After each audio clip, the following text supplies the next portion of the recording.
미국 드라마나 영화를 보다 보면 한국인으로선 쉽게 이해가 가지 않는 장면이 하나가 있습니다. 바로 허술해도 너무 허술해 보이는 현관문인데요. 목재로 되어 있어서 언제든 마음만 먹으면 부술 수 있을 뿐만 아니라 집 전체에 큰 창들이 여러 개 나 있어 한국의 철문보다 턱없이 연약하다는 느낌을 지울 수가 없죠. 반면 한국에 여행 온 일부 미국인들은 종종 미국이랑은 다른 튼튼한 철문을 보면서 한국은 치안이 나빠서 철문을 이용하냐며 비아냥거리고 냈는데요. 심지어 한국의 환상을 품고 온 미국인들 중엔 한국 치안 수준 좋다는 거 다 거짓말이었냐며 속은 것 같다고 말하는 이들도 있습니다. 그런데 막상 그런 이들도 실상을 알면 깜짝 놀라는 반응을 보인다고 하는데요. 급기야 최근엔 한류의 영향력으로 말미암아 한국의 진면목들이 널리 알려지면서 한국식으로 된 튼튼한 철문을 자기 나라에도 수출해달라는 요청이 빗발치고 있다고 하죠. 대체 무슨 일일지 자세히 알아볼까요? 발로 차면 너무나도 쉽게 열리는 나무문이라니 상상만 해도 걱정스러운데 미국인들은 실제로 이런 현관문을 대다수가 사용하고 있다고 합니다. 정확히 재질이 나무가 아니라 하더라도 여튼 쉽게 부술 수 있는 문임에는 틀림이 없는데요. 반대로 전 세계에서도 치안이 좋기로 유명한 한국은 스마트 도어락이 탑재되어 있는 견고한 철문으로 되어 있습니다. 그런데 아무리 그래도 그렇지 미국에서 이렇게 문을 차고 들어가는 게 가능한 이유에 대해 곰곰이 생각해 보신 적 있으신가요? 그 이유는 바로 미국이랑 우리나라의 현관문이 열리는 방향이 다르다는 데 있습니다. 미국의 경우 현관문을 집 안쪽으로 열고 한국은 바깥쪽으로 여는데요. 사실 이런 현관문의 방향 차이는 안전에 대한 인식 차이를 여실히 보여주죠. 미국에선 외부에서 여는 문은 경첩이 바깥쪽에 노출되어 있어서 쉽게 문을 뜯을 수 있기 때문에 위험하다고 여깁니다. 또한 문이 집 안쪽으로 열려야만이 침입자를 막기 위해 용이하다고 생각하는데요. 문이 안쪽으로 열리면 누군가 침입할 때 가구 등을 이용해 바리게이트를 칠 수도 있어서 외부 침입으로부터 더 안전하다고 생각하는 식이죠. 결국 한국이 치안이 나빠서 철문을 단다고 비아냥거리곤 했지만 사실은 미국인들이 더욱더 불안감이 높기 때문에 안에서 열리는 문을 고집하고 있었던 건데요. 반면 전 세계에서도 치안 수준이 높기로 유명한 한국은 오로지 편의성에만 치중하여 밖에서 열리는 문을 이용하고 있었던 거죠. 그런데 이렇듯 불안한 치안 때문에 외부의 침입이 걱정된다면 한국처럼 문이라도 철문으로 달면 되지 않나 싶지만 미국의 경우 집 자체가 나무 소재로 만들어졌기 때문에 큰 의미가 없다고 합니다.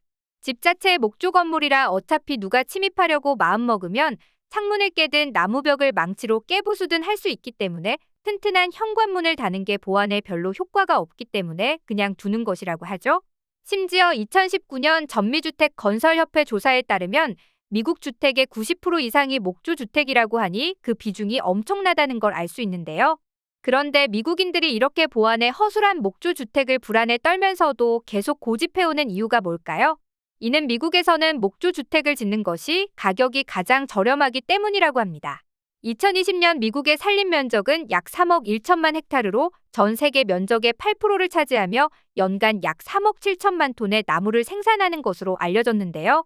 이 때문에 공업용 목재의 가격이 엄청나게 저렴했고 콘크리트 집을 짓는 것보다 이 편이 훨씬 경제적이라 이쪽으로 굳혀지게 된 것이라고 하죠.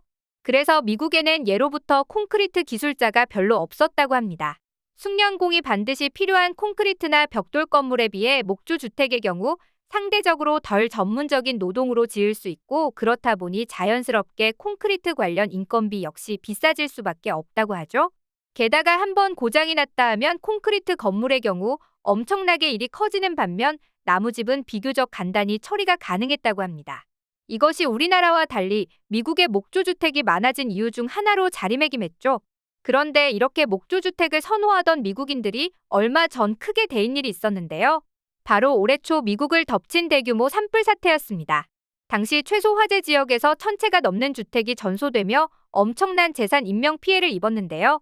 반면 이번 산불 사태 속에서 마을 대부분이 초토화된 상황에 오직 콘크리트를 사용한 LA 한인타운의 건물만은 화재를 정면으로 맞았음에도 멀쩡한 형태를 유지하는 걸 본 미국인들은 엄청난 충격에 휩싸이게 되었죠. 이에 미국 커뮤니티에서도 한국식으로 콘크리트 아파트를 지을 필요성에 대해 논의하며 관련 주제가 연일 토픽에 오르내리기도 했었는데요. 지난해 미국에 들어선 한국식 아파트인 더 유보라가 들어서자마자 엄청난 관심과 함께 입주 문의가 쇄도한 것만 봐도 알 수 있는 대목입니다. 점차 많은 미국인들이 치안뿐 아니라 자연재해에도 취약한 목조주택의 위험성을 깨닫고 점차 한국식 콘크리트 주택에 눈길을 돌리고 있는 것이죠. 게다가 한국식 주거 문화가 미국인들에게 알려지면서 그들의 인식에 변화를 가져온 건 비단 이뿐만이 아니었는데요. 밖에서 신던 신발을 그대로 집 안으로 신고 들어올 뿐만 아니라 심지어 신발을 신고 침대 위에까지 아무렇지 않게 올라가던 미국인들이 최근 한국 때문에 급격히 바뀌고 있다고 합니다. 사실 미국인들이 여태껏 이토록 충격적인 실내 문화를 갖게 된 이유는 다름 아닌 난방 방식의 차이에서 기인했다고 합니다. 미국을 포함한 서양의 집들은 주로 벽난로나 라디에이터 같은 난방 기구를 사용해 공기를 데우기 때문에 바닥은 항상 냉골처럼 차가웠죠. 그래서 미국인들은 신발 신지 않으면 발이 꽁꽁 얼어버리기 일쑤였고 따라서 집안에서도 신발을 벗을 수 없게 된 건데요. 반면 한국은 바닥에 보일러를 까는 온돌 문화였기 때문에 신발을 벗어도 충분히 따뜻하게 지낼 수 있었고 이 때문에 집안의 위생 상태도 늘 청결하게 유지될 수 있었습니다. 하지만 한국 드라마와 문화의 영향으로 최근 미국에서도 집안에서 신발을 벗는 가정이 점점 늘어나고 있다는데요. 사실 몇 년 전부터 외국인들은 한국인이 하는 행동이나 문화에 많은 관심을 쏟으며 우리가 하는 행동들을 관찰하는 걸 넘어 하나둘 따라해 보고 있었습니다.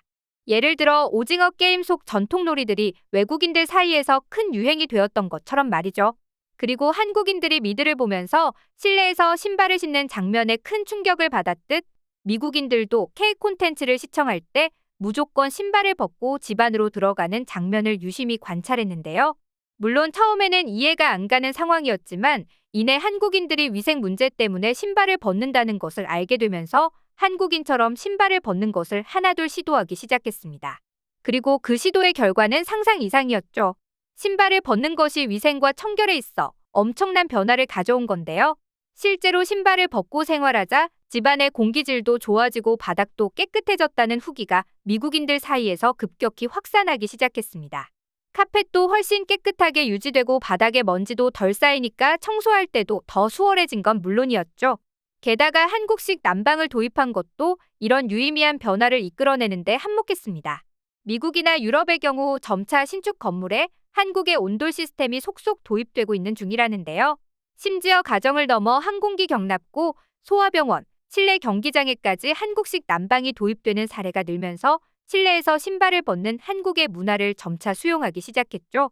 이런 것들이 종합적으로 작용한 덕분에 점차 미국인들은 집안에서 신발을 신을 필요가 없게 됐고 한국의 주거 생활 방식에 물들고 있었던 건데요. 실제 최근의 리서치 결과를 보면 미국인 중 3분의 2가 집안에서 신발을 벗고 생활하고 있는 것으로 밝혀지기도 했습니다. 이뿐만 아니라 실제로 작년 미국의 한 리치 조사 결과 당신은 집에서 신발을 신나요? 벗나요? 라는 질문에 신는다고 답한 사람이 37% 불과한 데 비해 신발을 벗는다고 답한 사람은 무려 63%를 기록하기도 했는데요. 서양에서는 오랫동안 신발을 신고 집안을 돌아다니는 것이 당연한 문화였는데 이제는 그 당연함이 한국 때문에 깨지고 있다는 것이 놀라울 따름이죠. 이 모든 게 한국 문화의 날로 커져가는 영향력과도 무관하지 않다는 생각이 드는데요. 한국 문화가 아니라 글로벌 트렌드로 자리 잡아가고 있는 모습이 신기한 한편 과연 한국 문화의 영향력이 어디까지 닿을지 벌써부터 궁금해지는 것 같습니다. 오늘 영상도 시청해주셔서 감사합니다.